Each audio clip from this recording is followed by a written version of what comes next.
Rio is a helpless orphan who is sent to the slums after his mother is murdered. However, when a spirit goddess with mommy milkers gives him magic skills, he uses them to become overpowered so he can clap his enemies for revenge. It all starts with a boy named Haruto heading to university on a bus before it loses control and gets yeeted by the train. Meanwhile, in another world, a fragile boy named Rio wakes up in the slums and suddenly starts experiencing memories that are not his. He is confused to the point that he starts calling himself Haruto.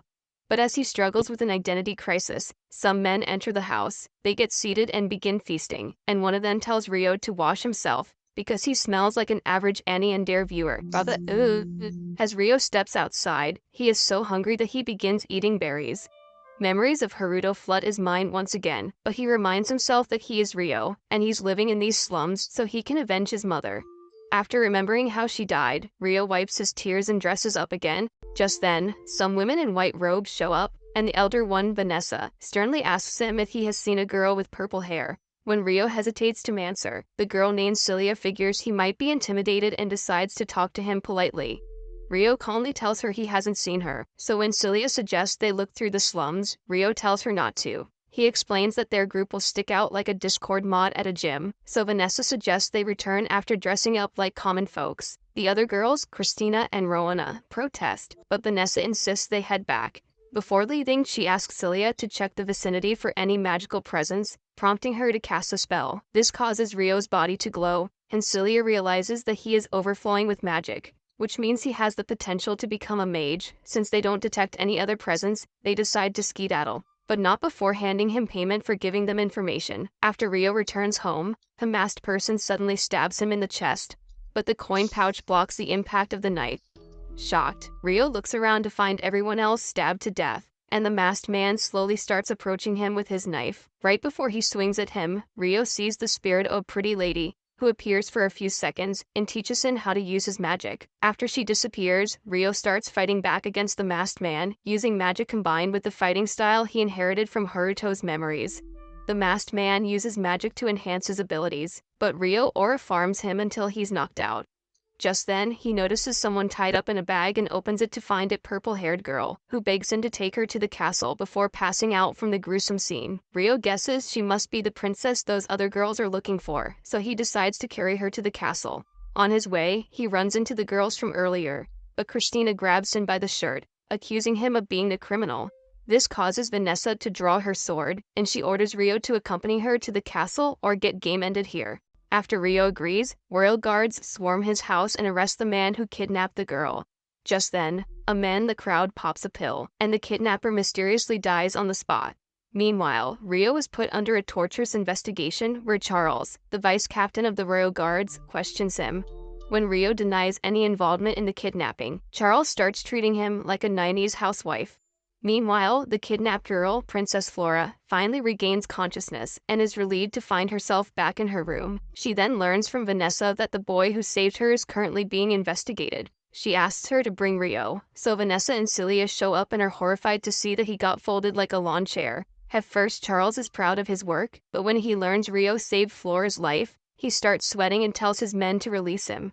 After Celia heals him, Rio wakes up in a comfy bed and is surprised to see that all his wounds are gone. Celia apologizes for what he was put through, and Rio suddenly realizes she's the same girl he talked to outside his house. She also reveals that he'll have an audience with the king, who will reward him for saving his daughter by enrolling him in the Magic Academy. After taking Rio to the king, Celia takes him to the Magic Academy and asks him to come to her lab after school so she can teach him some basics.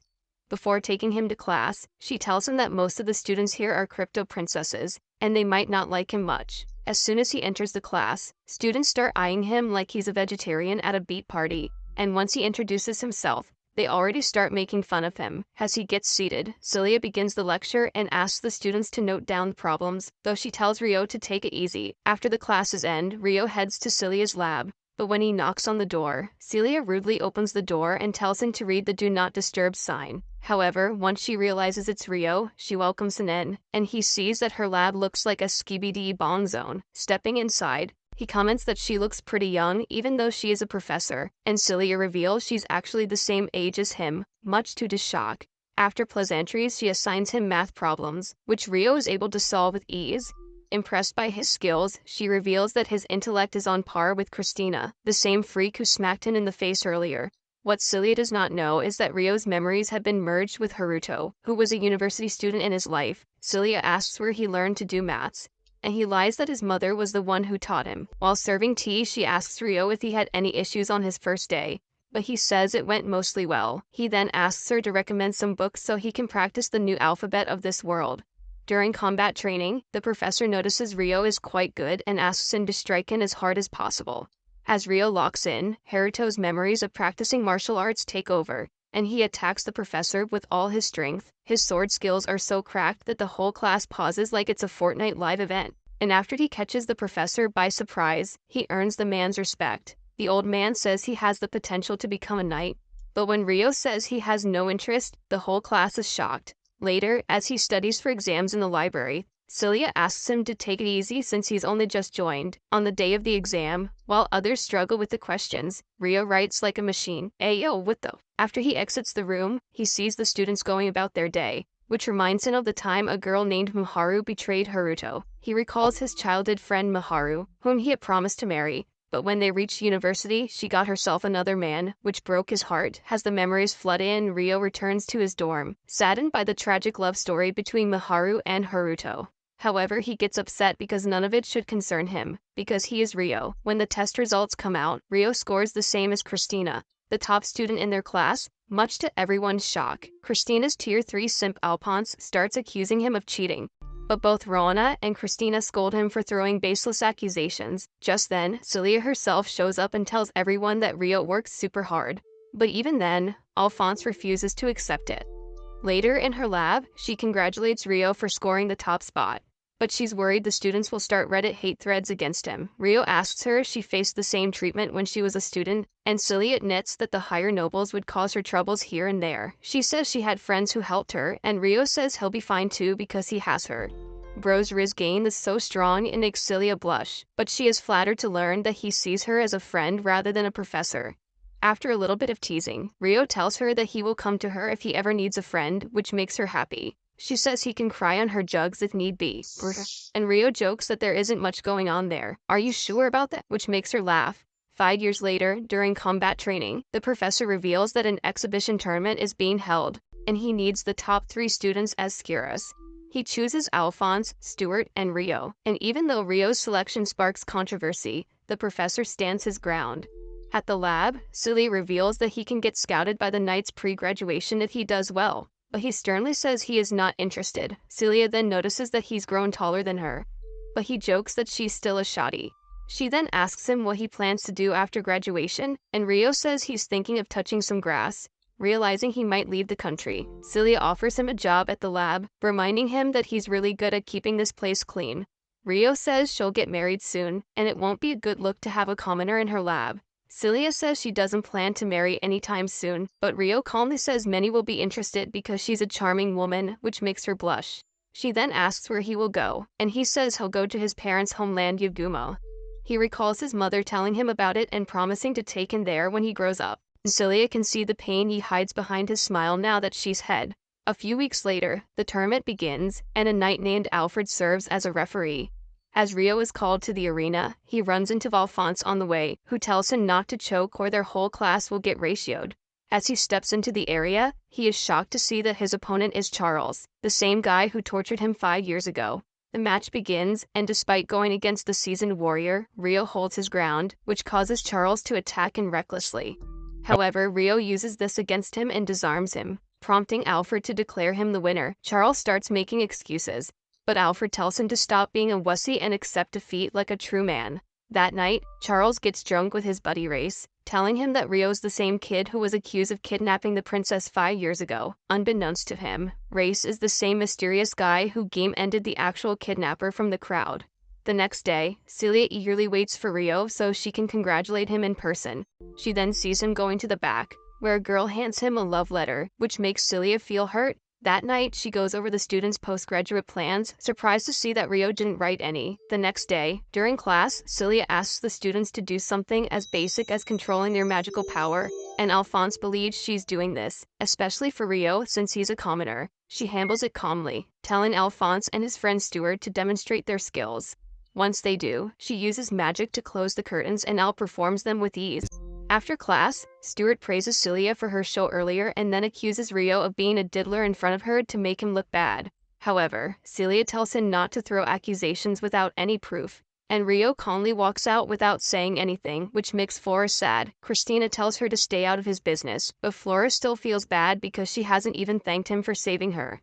Later, the class gathers for an outdoor practice, and Rana tells Flora not to be worried because all the stronger monsters have been called already. The students are then told that they have to pass through the mountains using the shortest route possible, avoiding as many monsters as they can. Rana then argues that they might not have enough time, but Stuart and Alphonse use their connections with the military to have them mark out the safest path throughout the area. As the operation begins, Stuart tasks Rio with carrying everyone's luggage, and Rio abides without causing a scene. Flora gently asks him if he would like a hand, but he calmly tells her not to worry about it. She then turns to Christina and tells her that this is blatant racism against Rio, but before they can do anything about it, a horde of goblins shows up out of nowhere. Alphonse, being the commander, tells the boys to stay calm and instructs them on how to approach this, which allows them to overcome the obstacle with ease. Just then, he sees Rio looking in the opposite direction, unaware that Rio has detected another presence behind them. As Race watches from the shadows, he realizes Rio is far more capable than he imagined. As they continue, Halfone confidently leads them out of the woods, but they come across a cliff that wasn't marked on the map. Christina asks him what he's planning to do now, but before they can answer, the group is attacked by orcs. When the orcs hurl spears at them, Stuart catches one in the leg and stumbles into Flora, knocking her off the cliff. Rio notices this and jumps after her, using magic to hurl her back up while he falls down into the forest. Before the others can check up on him, the orcs pace up their attacks, so they get into formation to defend themselves. With the help of Christina and the others, the squad manages to clear out the orcs, and Rio, who is down in the forest, hears their cheers from up top. Despite landing like a veteran Super Saiyan, Rio does not understand his own magical powers and worries others will be suspicious of him if he comes out unscathed. Meanwhile, the students begin discussing how Flora was yeeted off the cliff, and Stuart, not wanting to take responsibility, hurls all the blame towards Rio. Alphonse adds that he must have jumped down because he didn't want to live with the crime of almost game-ending the princess, but Flora tried to argue that nothing of the sort happened. In the end, they decide to let it go and move on, but Flora doesn't want to leave Rio behind. She vows to help him even if it means getting left behind, but Christina and Rowana try to knock some sense into her. Just then, a beefy minotaur shows up, and not even Christina's thunderball can do any damage to it. Alphonse suggests using Ice Lance, but when even that fails, he tells the squad to skedaddle out of there. Christina and Rona leave because they assume Flora has already escaped, unaware that she went back into the forest to heal those who were hurt. Just then, she hears the minotaur approaching her and braces herself for a pounding. But Rio suddenly appears and slices off the Minotaur's hand. Flora quickly drags the injured student away, and Rio deflects Minotaur's attack like he is a Sekiro veteran. Eventually, he finds an opening and takes the monster down, but when the others show up, he decides to just run away before anyone sees him. Meanwhile, Race notices his ability to use spirit arts, and realizes Rio is from the Yagumo region. At the academy, Celia is about to enter the principal's office when she overhears someone talking about Rio. He says Rio has gone missing, and even though Flora advocates for him, they can't let the blame fall on Stuart because it'll taint his family name. Thus, he decides to paint Rio as the culprit and asks Duke Huguenot to attend to the matter. That night, Rio sneaks into Celia's lab, and she immediately embraces him, explaining she was worried sick. Later, she tells him he's been accused of a false charge, but Rio calmly accepts it because he knows only the people in power decide what's right or wrong. He then thanks Celia for everything she did for him over the last few years, and that's why he came here to say one last goodbye. He promises to write her letters using his alias, and when she asks what it is, he reveals it'll be Haruto. She then asks if she'll ever see him again, and Rio promises they will meet in the future. After a warm hug, she sends him off with a smile, but as soon as he leaves, Celia breaks down into tears. She recalls all the good times they've spent together, from meeting him for the first time to becoming friends with him. After Rio leaves, Huguenot visits the cells and asks one of his assassin girls, Latifa, to find and game end Rio using the scent on his uniform. For the next few days, Rio Naruto runs through the forest, avoiding monsters and following the map until he reaches the neighboring kingdom of Gelark. At the main gate, he notices a board of wanted men and decides to keep his head low. Unaware that Latifat is following him, going through the bustling town, he comes across a shop selling pasta and learns that Governor Lee Slot came up with this idea. Rio orders one bowl for himself, and the taste reminds him of Haruto's world, making him wonder if Lee Slot came from the same world as Haruto. After he's done, he asks the shopkeeper where he can get more, and the man points him toward the Rika Merchant Guild. Once there, he sees people eating menju, which is another dish from Haruto's world. As he steps inside, he is greeted by a worker named Lot, who takes him around the place, showing him all kinds of foods he's never seen before. Later, as he's served black tea, he's reminded of all those times he shared it with Celia. He then asks Lot if she used leaves from Lee's, and she says yes, revealing that they provide their customers with the highest quality of products to ensure more sales. Later, as Leto packs his stuff, Rio leaves a letter for Celia, letting her know that he won't be able to write for a while, but he's safe and sound. After he leaves, Lot's assistant mistakenly addresses her by her real name, Lisa Lot, but she quickly reminds her that she's under a guise. With that, Rio continues forward with lots of food when he runs into an unconscious girl in the forest. He stops to take a look at her, but she turns out to be Latifa, who tries to ambush him.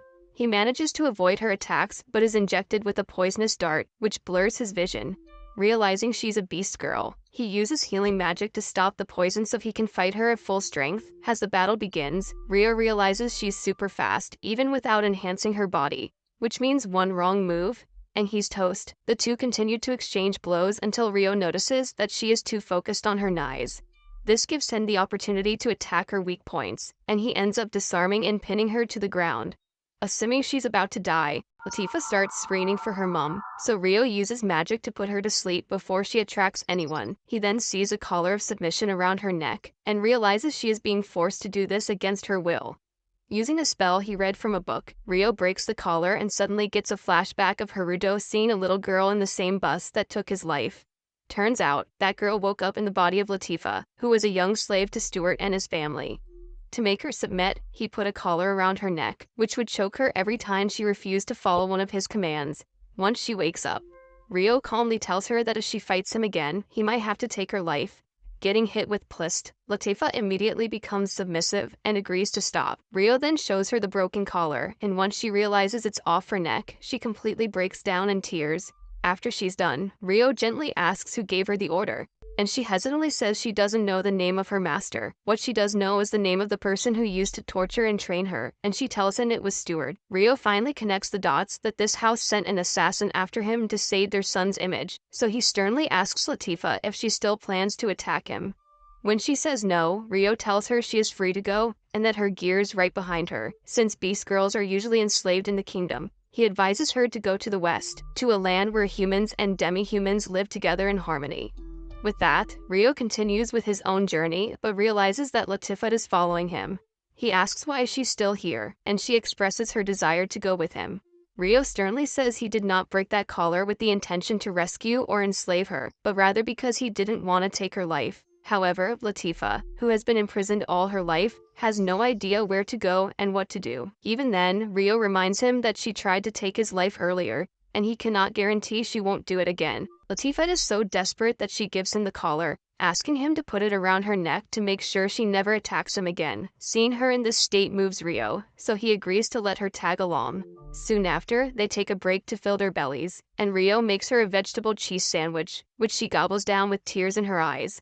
She tells him she has only eaten pet food until now, and Rio comforts her, promising her he won't treat her like this. With that, they continue their journey and reach the wilderness. Once Rio notices that Latifat is tired, he decides to set up camp since they are already across the border. That night, Celia gets a letter from Rio, and after reading it, she wishes that wherever he is safe and sound. Meanwhile, Rio decides to make spaghetti for dinner, and Latifat gets excited upon seeing it. He wonders how she knows what spaghetti is, but when Latifa fails to give a proper answer, he suspects she might have memories of a different world, just like him. That night, Latifa starts mumbling in her sleep about going back to Tokyo. This confirms Rio's suspicions. The next day, Latifah wakes up before Rio and realizes he looks a lot like the boy she saw on the bus before it crashed. When Rio wakes up, she asks if she can call him Oni-chan, and Rio says he doesn't mind. He reflects on how she was so young when she died and then got enslaved in this world, so he takes it upon himself to put her heart at ease. And just like that, the duo keeps pushing through basically every Minecraft biome, while also strengthening their bond each day. Being close to their destination, they set up another camp in the forest, and when Latifah begins having nightmares again, Rio uses magic to calm him down. When he notices someone outside, he leaves the tent to find a wolf outside. Just then, he gets flashbanged and ambushed by 4 demi-humans, so he uses his magic to defend himself. Addressing them as demi-humans, he asks them that he comes in peace and wants to talk. Despite not trusting his kind, they eventually decide to accept his proposal since they have greater numbers. While the two of them, Orphea and Alma, leave to investigate the area, Sarah and Nuzuma stay behind to talk to him. Sarah approaches him and starts off by telling him it's racist to call them demi-humans, so he apologizes before they cancel him on Twitter. As he introduces himself, Orphea and Alma spot Latifah in his tent and reveal that he's used spirit arts to put him to sleep. Without thinking, Uzuma leans forward and knocks him down, accusing him of diddling up one of their kind. As she keeps attacking, Rio asks them why they are being so aggressive, and Sarah explains that he's a suspect of kidnapping. He tries to explain that she's here by choice, but Uzuma refuses to trust him and keeps attacking. Eventually, number game comes into play, and the demi-humans are able to take him down. After hitting airplane mode, Rio finds himself floating in endless water, and the spirit girl from earlier appears in front of them. He asks her who she is, but she says she doesn't know. All she knows is that she is connected to Harujo. After she says goodbye, Rio then sees Miharu in front of his eyes and wakes up saying her name. He finds himself chained up on a bed, and Latifah immediately runs in, jumping on him and crying because she thought he was dead. Just then, the demi-humans from earlier enter the room with a sorry look on their face, and they are joined by an older person who apologizes to Rio on their behalf. When Latifah says she won't forgive them so easily, all the girls get on their knees to apologize again, and Rio forgives them because it was a mere misunderstanding. As Orphea unchains him, the older woman says he will receive a formal apology from the elders tomorrow, and until then, he can use this room to rest up. The next day, Rio follows her up the tree that holds their entire civilization, and she shows him another one, the world tree that holds the spirit of Dryas. She then asks if he ever had a spirit arts tutor, but he says he learned it from YouTube. After that, she takes him to the council meeting where the eldest demi-human Saldora welcomes him in. The woman he followed is Ursula, and the depressed Gandalf clone is Dominic. As Rio stands up to introduce himself, Sildora and the others bow down and offer a formal apology for the troubles he faced earlier. They also want to give him something to show gratitude, but since they don't know what he wants, they ask him to make a wish. Rio calmly asks them to take Latifah into their care, and Ursula reveals they were planning to do that anyway. Since Latifah is attached to them, she also asks him to stay in her village for a bit so she gets used to it. Rio agrees to stay and even asks them to assign him a teacher so he can learn more spirit arts from them. Just then, a green-haired spirit appears in the room, and Ursula addresses her as Lady Dryas. Dryas immediately takes a liking to Rio, noticing that he has a faint spirit inside his body. She asks him if he's made a covenant with this spirit, and Rio says he has no idea. However, when he learns that a human's ability to use magic is greatly hindered by covenant, he starts to think that he might have made one without realizing it. Dryas asks if he can take a look in, and when he says yes, she gently cups his face, which makes his pickle jump out. Dryas then reveals he has a very rare person-shaped spirit inside of him, and those spirits who can take the shape of a person are one of the strongest out there. She adds that there used to be 6 of these spirits, but they all disappeared after the Divine Demon War 1,000 years ago. Rio turns to the elders and asks if that changes anything, and they say they might have to treat him as a saint, much like they do with Lady Dryas.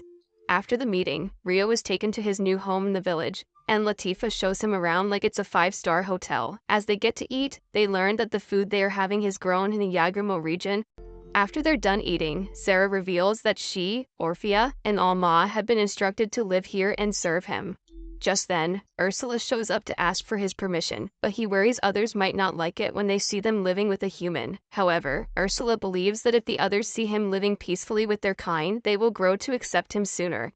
Besides, if Latifah lives under the same roof as the other of her kind, It will be easier for her to stay behind once he plans to leave. Rio agrees to let them stay and asks him to stop calling him sir, so they decide to call him master instead. Afterward, the girls show him around the place, and after a whole year he becomes a well-accepted member of their community. Meanwhile, Race arrives in a desert with his subordinate, and asks him to guard a cave while he retrieves something valuable from the inside. Soon after, Race returns with a massive egg and hands it to his subordinate, telling him it'll help increase their military strength. As they ride the griffin back home, Race notices a horde of wyverns following them with a smirk. Later, everyone gathers in front of the tree to celebrate Rio's one-year anniversary in this village and to watch Lady Dryas give Rio and Latifa a kiss of blessing. After the ceremony, the village holds a feast at night, and Rio finds himself squished between the girls. Both Sarah and Orphea are overdosed on beer, so they start acting overly touchy with Rio, which makes Latifa jealous. Soon after, Alma arrives and tells them not to bother Rio, but they argue that they want to be closer to him. They add that even though Latifa treats them as family, he, on the other hand, still hasn't fully accepted them. Realizing they feel left out, Rio promises to treat them better, which makes them all happy. After they leave to drink even more, Ursula shows up and comments that Latifa appears quite happy here. Rio says it's best if he tells her now because he has to leave soon, but it might wipe the smile off her face. Nearby, Race and his subordinate decide to set camp, and Race decides to investigate the area. Before leaving, he hands the guy a red pill and asks him to swallow it, saying it will allow him to track his location in case he gets in trouble. After that, he flies up and sees the wyverns still following them, which is a part of his plan. Meanwhile, Rio takes Latifa on a walk and asks her if she enjoys living here. Latifa says yes. He stays silent for a moment but then tells her that it's time for him to leave the village. As she hears in shock, he explains that his original destination was always to the east. Latifa wants to come with him, but he says no because he has never been there before, and it might be too dangerous. Overwhelmed with emotion, Latifa runs away, leaving Rio to question his decision. Meanwhile, Lady Dryas notices a strange presence in the barrier and informs the elders, who quickly hold a meeting to discuss the approaching danger. As they send Sarah and the girls to scout ahead, Race returns to the wyvern cave, which is filled to the brim with eggs, while the wyverns chase the one missing egg he left in the forest. While he steals those eggs one after the other, Sarah and her squad fly over the pond and see Race's subordinate with a griffin. Before landing, Sarah asks them not to initiate combat, but the guy immediately cuts the griffin's rope and tries to escape, leaving them with no other choice. As the griffin flies towards the village, they decide to go after it, only to be interrupted by wyverns. The girls quickly deduce that the wyverns are after their stolen egg, so Sarah commands them to stop this before the village is damaged. Meanwhile, as soon as Race finishes looting the cave, he pops another red pill, which game ends his subordinate. As he falls from the griffin, the egg lands in the forest, right next to Latifa. For plot convenience, just then, the wyvern alpha shows up and assumes she's the one who broke the egg. Back at the village, Rio learns that the ceremony is cancelled because of a wyvern attack, so he immediately runs to the forest to make sure Latifa is okay. As Latifa is getting beaten up by the wyvern, Alma quickly shows up and uses her magic to divert its attacks. When she tries to take the wyvern head-on, she realizes she is not strong enough and hides. However, Latifa learns that the village is at risk, so she becomes bait for the wyvern to lure him away from the people. Soon after, Rio shows up too, and she apologizes for running away like this. With the final boss here, the fight becomes rather easy as Rio beats the wyvern with his bare hands. As a last resort, the wyvern tries to hurl a fireball towards the village, but Rio makes it collide with a fireball of his own and forces it to explode inside the wyvern's mouth, which causes its death. Once the alpha falls, the other wyverns run away, and Rio is soon joined by the rest of the girls. Alma tells them that Rio defeated the wyvern all by himself, but the man acts like it's an average Tuesday for him. Sarah then reveals that wyverns are smart creatures who won't fight someone they can't beat, and since Rio took down their alpha, they decided to skedaddle. The next day, Latifa apologizes for how she acted last night, revealing that she already knew he would have to leave one day. She also thinks that she is a troublemaker for Rio, which is why he wants to leave. After Rio assures her that that's not the case, she hugs him tightly and says she wants to be her little sister forever, even when they are not together. He then tells her that he's going to Yagumo because that's where his parents came from, and he might find more of his family there. At last, Latifa decides to tell him that she actually died once before and was reincarnated into this world, but she is shocked to learn that Rio is the same as him.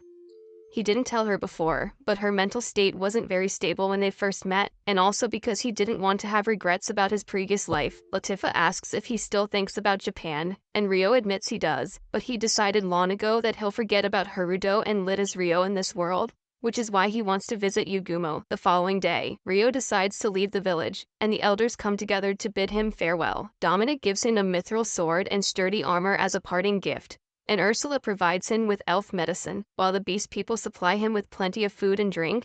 Rio realizes it's a bit too much for him to carry, so sold to her grandson a space-time cage, a magical item that works as a video game inventory. After saying goodbye, Rio finally flies away, leaving Latifah in tears. Back in Celia's lab, she realizes she hasn't received any letters from Rio and wonders if he's okay. Unbeknownst to her, Rio has already arrived in Yugumo. 2 weeks later, Rio is still searching for clues regarding his parents, and even though he has had no luck so far, he knows he is from here because everyone here has dark hair. Soon after, Rio finds two shotties, Sahyo and Ruri, working the fields and asks them to take him to the head of the village. Ruri reveals that her grandma is the head, so she immediately takes him to her. Once there, Rio introduces himself and reveals he's traveled through many lands to get here. The old woman introduces herself as Yuba and asks why he's here, and he says he's come looking for someone who once used to live here. Yuba invites him in, and he tells her his parents used to live here around 15 years ago. Rio then says their names, Zen and Ayame, but before he can speak further, Yuba sends the girls away because she doesn't want them poking their noses into Rio's family business. Afterward, he reveals his father died even before he could get to know him, so he lived with his mother until she died too. Rio says he wanted to come here so he could make graves for his parents and honor them with a proper memorial. Yuba then drops the bomb that she is Zen's mother, which means she is Rio's grandmother. She then reveals that she's already made graves for both of his parents, and takes him there so he can pay his respects. She also reveals that his parents had to leave Yagumo for some urgent reason, and those who knew they would never return made graves to remember them. Rio asks if she's comfortable sharing their reason, but Yuba tells him she will when the time is right. She then asks him to live with her, reminding him that he's her grandson and she wants to watch over him. She then reveals that she lives with Ruri, who is the daughter of Zen's older brother, making her Rio's cousin. She then asks him to stay with them again and promises that she won't tell anyone about his parents, at least for now. After Yuba leaves, Rio stays there for a bit before joining her and Ruri for dinner. The next day, Rio wakes up early so he can make them breakfast, but is distracted when Ruri shows up looking like a Twitch thought. However, once she realizes they have a house guest, she panics and runs back to her room to change. Later, Rio decides to make miso soup for everyone, and during the process he learns that both Yuba and Ruri know how to use spirit arts. He then surprises them by making boiling water using his own spirit art, which is something not even Yuba can do. Soon after, Ruri's friends Chin and Sayo arrive, and after introductions they dive into the delicious miso soup Rio made. After they are done, Yuba asks Shin to take Rio to Dola's place because he might want to become a hunter. Shin worries Rio might not be suitable for a job because he's built like a short, slender man, but Yuba assures him he's more capable than he looks. To test his skills, Shin agrees to take him, but after he leaves, Ruri notices that Sayo is getting the hots for him. Meanwhile, the boys meet up with Dola to hunt, and Rio outperforms Shin by a mile, much to his frustration. On his way back, Rio realizes he got all dirty while hunting, so he literally pulls out a full-blown hot spring bath out of nowhere. After relaxing in the hot water, he exits the bath to find Ruri and Sayo outside, who are amazed at just how much he can do with his spirit arts. Just then, Ruri smells something fresh on Rio and even pushes Sayo into him so she can have a sniff too. Rio reveals it's the smell of soap, which amazes them even more. When Shin and his friends show up, she tells them Rio made a bath using spirit arts, but Shin gives him a cold shoulder because he's already outshining in everything. Ruri scolds him for being rude, and even his own sister, Sahyo, doesn't like the way he treats Rio, which frustrates him even more. As the days go by, Rio becomes an eye candy for the ladies for helping around on the farms, and Sayo develops a crush on him. After a bountiful harvest, Yuba tells him they will sell their extra rice to the royal capital, and she wants him to guard their transport team. Meanwhile, at Yuba's place, Shin and his friends get into an argument with a man named Gon who has invaded their house without permission. When Gon tries to rizz up Sayo and Ruri in the baths, Shin prepares to fight him, but Ruri tells him not to because Gon is the son of the neighboring village's head. She then asks Gon why he is here, and he explains he needs to spend the night at her place because his cart broke and it'll take time to repair. When she tells him to go to the guest house, Gon tells him he's gonna be her husband anyway, so it won't change much if he swipes her V card early. Hearing this, Shin loses his cool and attacks Gon, but the man easily blocks it and starts choking him. Just then, Yuba shows up and orders Gon to let Shin go. Afterward, she scolds Gon for going too far and tells him to use the guest house at the edge of the village for the night. As Gon and his men casually walk away, they lock eyes with Ryo. Gon tries to kick Ryo's leg but ends up tripping, so he walks away in embarrassment. After he's gone, Yuba asks everyone to return to their homes and forbids them from leaving until Gon and his men leave. That night, Ryo gives the girls a red protective amulet and asks them to place it somewhere in the room. Meanwhile, Gon and his men rest in their guest house, and they are definitely planning something sinister. The following day, a tax examiner, Hayate, arrives in the village, and both Yuba and Ryo welcome him into the house, offering him a fine meal. That evening, Ryo is practicing his sword skills outside when he notices the girls secretly watching him. As they join him, they ask why he practices martial arts, and it takes him into a memory of Haruto promising to protect Miharu when he was young. He tells them he had a crush when he was young and learned martial arts to protect her, but they're no longer in contact, and she's found herself a different lover. That night, while the girls are asleep, Gon sneaks into their room, but the red pill Ryo gave them starts to glow. Before Gon can stab Ruri with his sausage, Ryo shows up and catches him red-handed. Seeing him in this state reminds him of the man who murdered his mother, so Ryo drops all the pleasantries and beats the living bejesus out of him. Luckily, Hayate and his men show up in time to stop him from outright game-ending Gon. While Sage heals Gon, he tells his men to notify the kingdom so Gon can be punished properly for his crimes. Meanwhile, Ryo leaves to touch some grass, reflecting on how he almost took someone's life, which makes him the same as the person who murdered his mother. The next day, Hayate informs the girls that Gon has been taken into custody, and they thank Ryo for saving them. However, Ryo believes he caused them a great deal of trouble and apologizes, and Yuba vaguely comments that he's just like someone she once knew, which piques Ruri's curiosity. A few days later, as the village is ready to transport rice, Yuba thanks Hayate for not only taking Gon to prison but also protecting their transport. Hayate tells her not to mention it, as he is the servant of the kingdom, and it is his duty. She then hands him a letter and asks him to give it to his father, Lord Guki, so Hayate promises to deliver it once he returns to the capital. The transport leaves with Hayate's crew, but once they part ways, Ryo, Shin, and Sayo are tasked with protecting it. Several days later, they arrive the royal capital of Karasuki and check into a hotel. After settling in, Dola asks Ryo and Shin to come along with him, and together, they make sure Gon and his party hit the new prison dock early. However, Shin is not happy because he wants to crack Gon's coconuts with a hammer. Later, they head to a shokudo where Dola treats them with kamutan. Afterward, Shin finally drops his tough guy act and thanks Ryo for saving his sister, but he tells him not to mention it. The next day, Ryo and Sayo head to the market to buy some stuff, and on their way back, he asks if she'd like to have some kamutan. He also tells her that Shin wanted to get some for her so she can eat it, and make some for him at home. Soon after, they stop at a jewelry stall where the lady asks Ryo to get something for his cute girlfriend. Sayo quickly tells her they're not together, but Ryo suggests she gets something for herself. Despite hesitating at first, Sayo browses through the stock and finds herself a pretty hairpin. She tries it on and absolutely loves it. But when she learns it's an expensive piece, she tells Ryo not to buy it. However, Ryo is a certified Rizzler and buys it for her anyway. As they walk back, they spot some chaos in the crowd and see a man trying to kidnap a girl named Komomo. He quickly jumps in and saves the girl, handing her to her guard. When more of the guards show up on the scene, Ryo grabs Sayo's hand, telling her it's time to skedaddle. Later, Lord Goki informs Hayate that someone tried to abduct Komomo, and she was rescued by a brave young man. Hayate questions who this man is, but Lord Guki tells him that the boy vanished before the guards showed up. He then hands him the letter Lady Yuba entrusted to him, and informs him that it is of the utmost importance. Reading the letter, Lord Goki gets shaken up and asks Hayate if he has met someone named Ryo.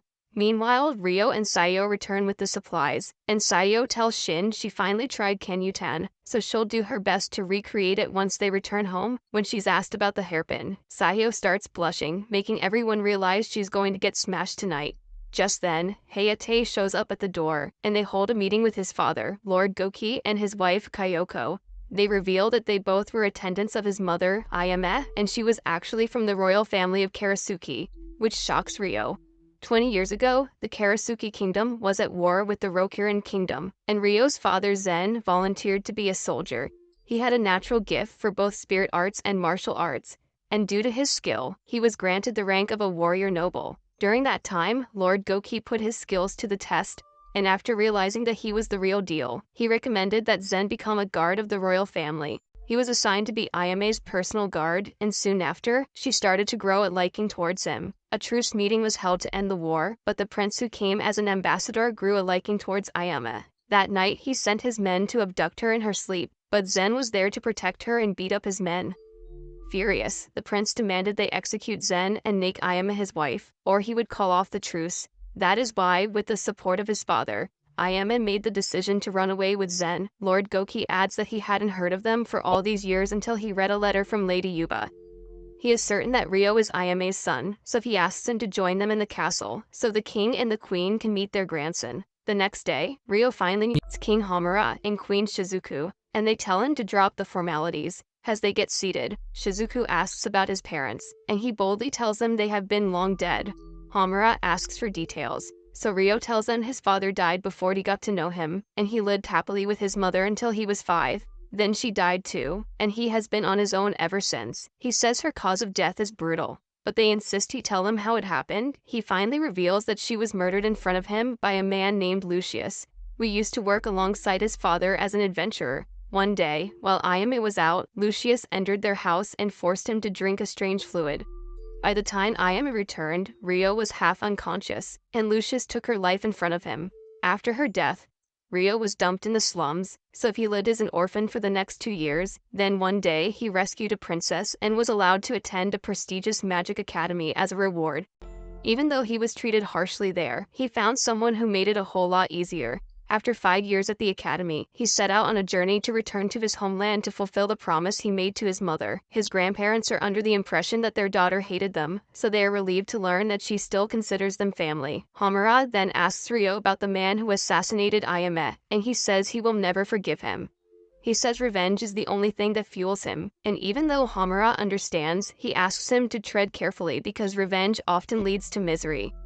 After that, Homura asks him to have a duel with Lord Goki, as he is the strongest warrior in the kingdom. His reasoning is that Lucius might also have game-ended Zen, so if he seeks to fight him, he must be strong enough to at least hold his ground against Lord Goki.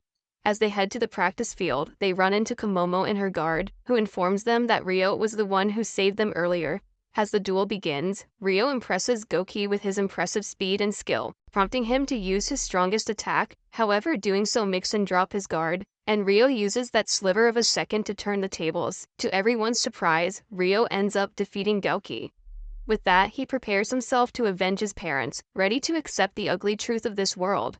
That night, Ryo tells Ruri that he is his first cousin and the prince of this kingdom, and Yuba confirms his claim. At first, Ruri believes they are messing with him, but Yuba assures her that Ryo is telling her the truth. She immediately gets on her knees to bow to him, but Ryo tells her not to treat him like royalty. Ruri agrees on the condition that he stops calling her Miss, and instead uses her first name, and Ryo agrees to this. He then reveals that he plans to leave the village next year, which makes Ruri sad. She questions whether he'll return to see her again, and Ryo responds that he will if permitted, though his formality irritates her. The next day, Ryo meets up with the others, and they notice that he and Ruri are addressing each other in an informal manner. When asked why, Ruri says they're living in the same house, so she asked him to be easy around her. As the days go by, Ryo becomes a significant member of the community and even helps set up water turbines for the village.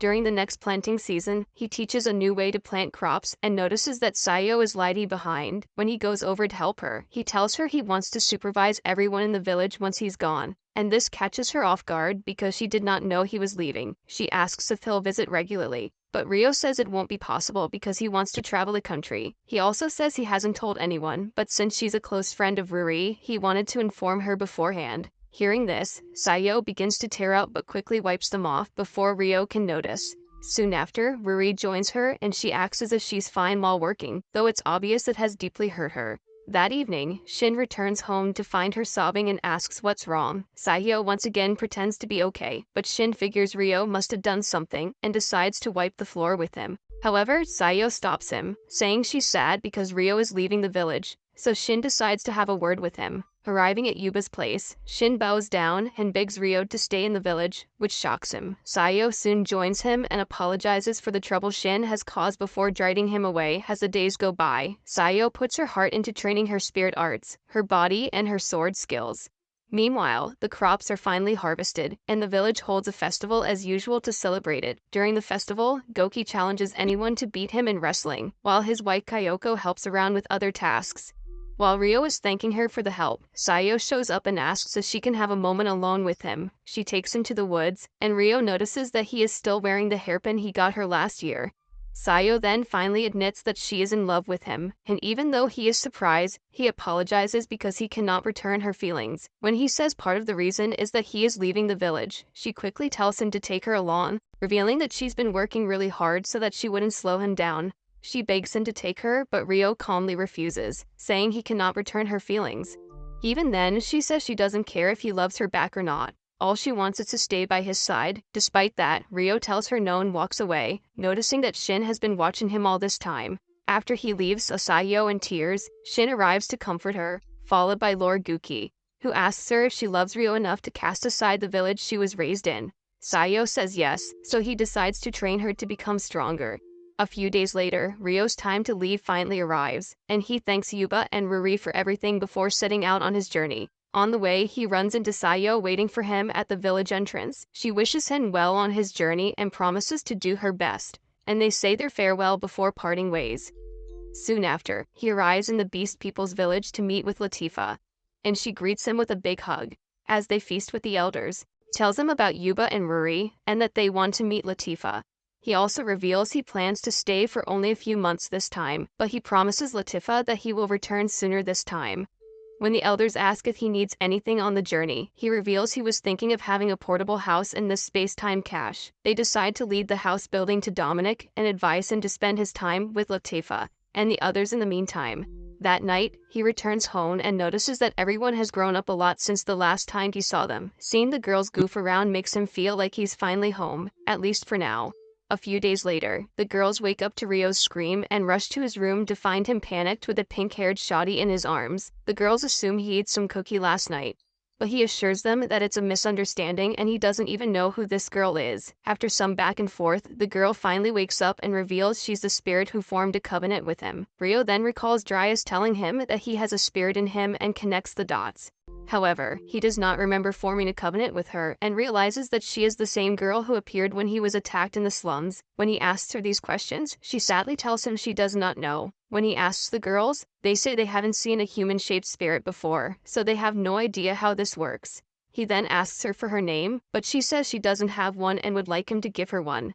The girl asks him why she's been calling him Haruto this entire time, and Ryo promises to explain later. He then starts talking to the spirit, learning that they have the ability to talk telepathically. She asks if he wants her to call him Ryo, but he says he's fine with Haruto as well.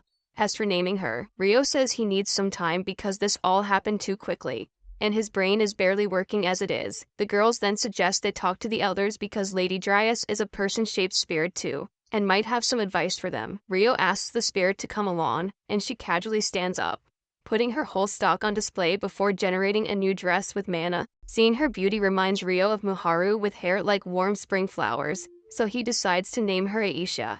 Sarah reveals it means warm spring, and Ryo adds that he thought the same when he looked at her. Soon after, they take Aisha to the elders, who cannot figure out why she lost her memories upon awakening. Just then, Lady Dryas shows up and introduces herself to Aisha. After talking with her, even Dryas can't figure out why she doesn't remember anything, and when she asks her what she knows, Aisha says she only knows Haruto. Ryo then explains that Haruto is the alias he used in the Stralt region because he is wanted there, purposely hiding the fact that Haruto is the person he once used to be. Dryas then asks Aisha what element she is most comfortable with, and she says all of them, which shocks everyone. To test her powers, they take her outside to duel Ryo, and the two put on a show for everyone. They engage in battles of both martial arts and spiritual art, to the point that Ryo has to go all out against her. When things start to get a little too intense, Lady Dryas calls off the match before they turn the whole village into a crater. They all acknowledge that Aisha is really strong, but since she is still not stable, Dryas takes it upon herself to train her. For the next few weeks, Aisha trains her spirit arts while also learning more and more about the world she is in. Soon after, Dominic takes Rio to the portable house he made and asks him to set a foundation before using it. Rio thanks him for the help and tells him to inform the other elders that he will be leaving tomorrow. As everyone else leaves to make him dinner, Sarah stays behind and advises him to talk to Latifa because she isn't gonna take this lightly. That night, while relaxing in the bath, he realizes he has been very selfish ever since Aisha woke up and hasn't made time for Latifa. Just then, Latifa enters the bath and asks if she can wash his back, and when he says no, she gets quite upset.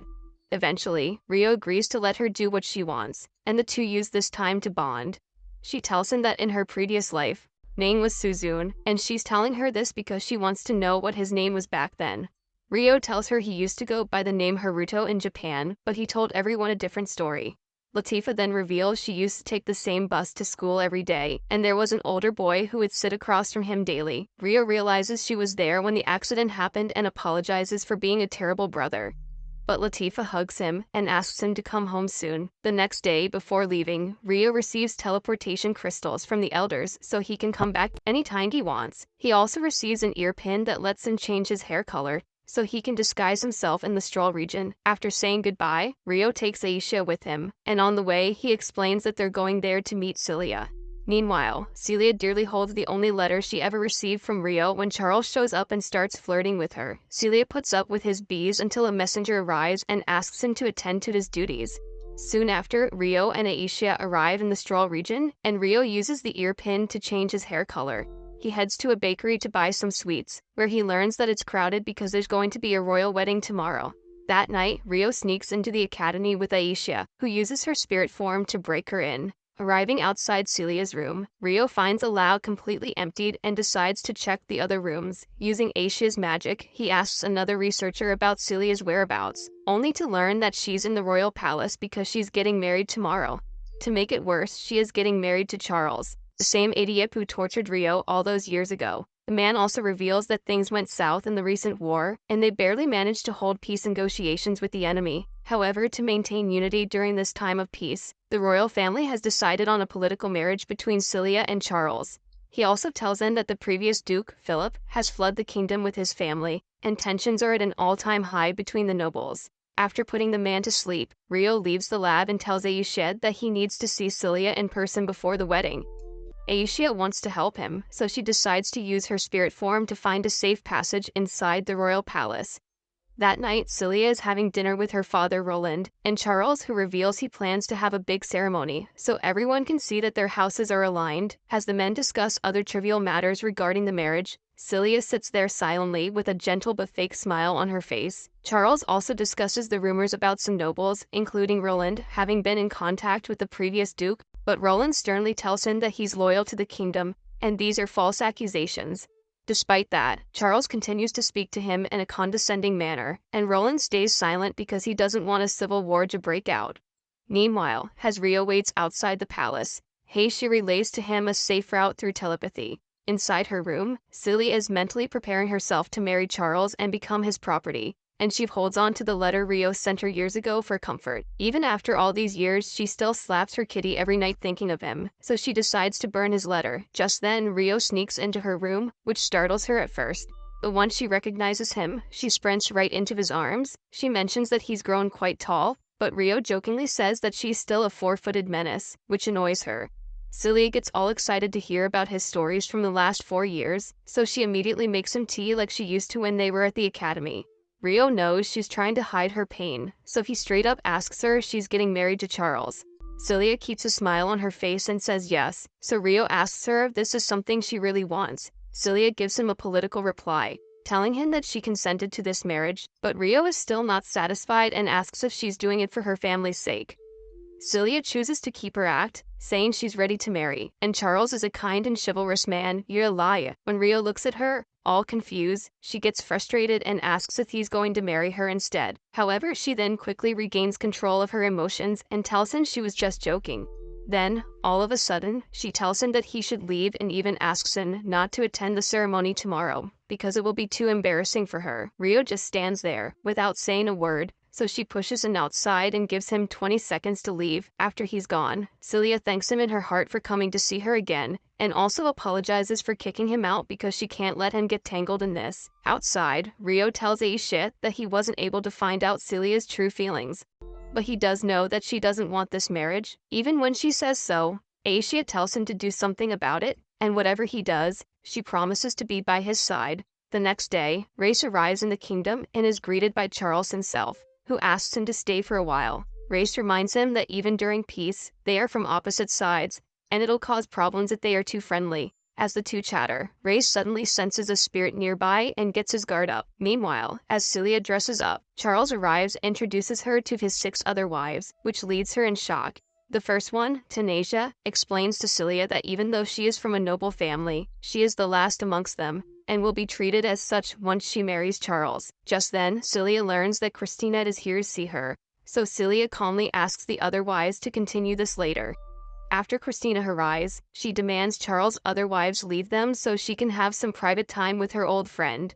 After exchanging pleasantries, Christina apologizes to Celia because she knows this marriage is being held to cover up the mess her father left when he fled the kingdom. Celia tells her that she is marrying Charles because she wants to, but Christina doesn't buy it because Celia has lost her smile. She says she used to look up to him when she was a student, so if there's anything she can do to help, all Celia has to do is ask. Celia looks past her request, wishing her the best of luck in resolving her family issues. Soon after, the wedding ceremony officially begins, and the people start calling Celia the Silver Bride due to her silver hair. Charles uses this opportunity to let Celia know that he's gonna explore her hidden chambers tonight.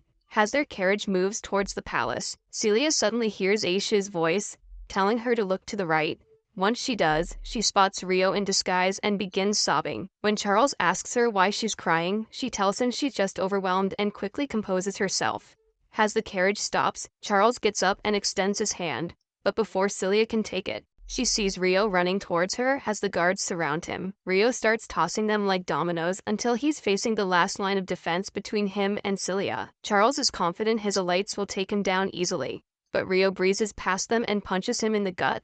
As Charles drops to his knees, Rio suddenly holds a knife to Celia's throat, which sends everyone into panic. Using telepathy, he explains to Celia that this is all part of his plan and all she needs to do is stay quiet for a bit. He then asks her again if this is what she really wants, and Celia continues to keep up her act. Rio then asks if she's been forced into this marriage, and her reaction says it all. He says he can end it all if she asks, and even when he knows he's being foolish, she means too much to him, which is why he can't let her go without trying everything. He asks one last time, and Celia says that if she puts her feelings in front, it will cause trouble for her family, which is something she doesn't want.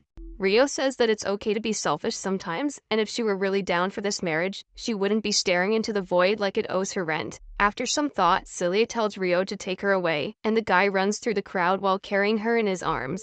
After jumping over the foot soldiers, he uses spirit arts to deflect the mages, and Ray starts to suspect that this guy might be the same Rio from 4 years ago.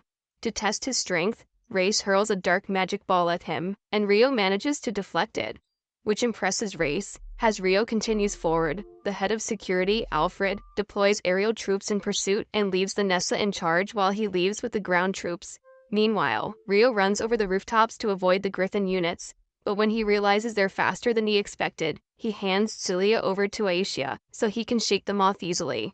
After seeing him empty-handed, the aerial troops begin firing at him, but he expertly dodges all of their attacks. After briefly engaging with the ground troops, he decides to move on but is stopped by Alfred, who challenges him to a duel. As the two begin, Alfred proves to be the strongest foe Rio has faced so far, and the battle proves even more challenging because Rio refuses to hurt him.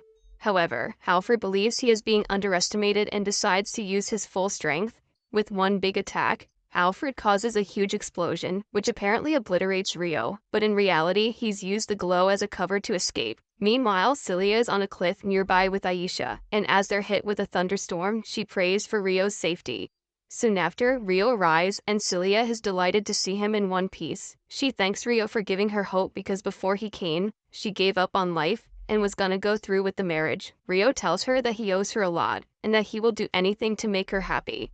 As they decide on their next destination, the mountains around them are all struck with different colors of lightning simultaneously. Aisha quickly realizes that these are signs of summoning, and asks Rio to help them while she takes care of Celia.